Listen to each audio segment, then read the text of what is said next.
Well, they say that Ameritron amplifiers have assembly issues.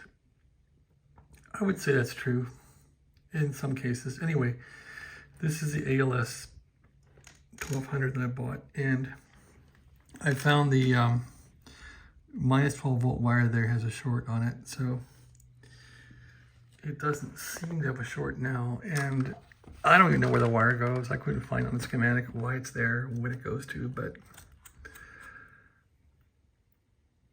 there's not much of a short on it now. So I found the wire was crushed.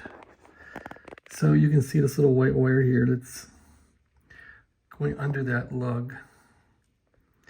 And that I have to move, I think, to the downward spout there. And that, I think, will resolve the short. So when I unscrewed this interface board and got to the wire, it quit shorting. But that's the short, I think, that's bringing down the minus 12 power supply on this thing, or bring it down to minus 12, and then the power supply just won't come up. So that little wire right there, I gotta kind of scurry it up a little bit if I can.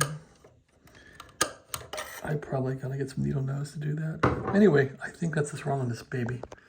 At least the first thing. And once that's figured out, I can try and fire it up.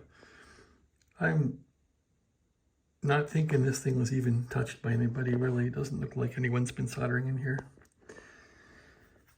And that fault there would have been around until the insulation got crushed, and then it would have come on later. It would have passed QC in Ameritron, and then it would have, over the years, come to fruition, which it did.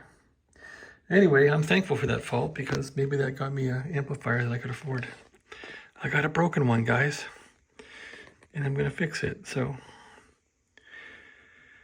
you figure $1,200 for one of these isn't bad if it works, if it doesn't blow out. These are going for, I don't know, $2,200 new or more. The 1406 is the best amp. It has LD MOS outputs, but I guess that sold great, but they didn't make many until Ameritron shut down. That would be the one to have. But boy, this is a pretty thing. There's a video on YouTube about how they make these at a Ameritron factory. I think they make all this stuff. I mean, I know MFJ is a lady who winds coils there. It's really cool. This thing is truly American made, and they do a good job. They just have a little bit of problem with, you know, a wire getting crimped, but what are you going to do? Probably had to go on break, and the phone rang, and there's the wire. Anyway, I'm going to try and move the wire. All right, thanks. Have a good day.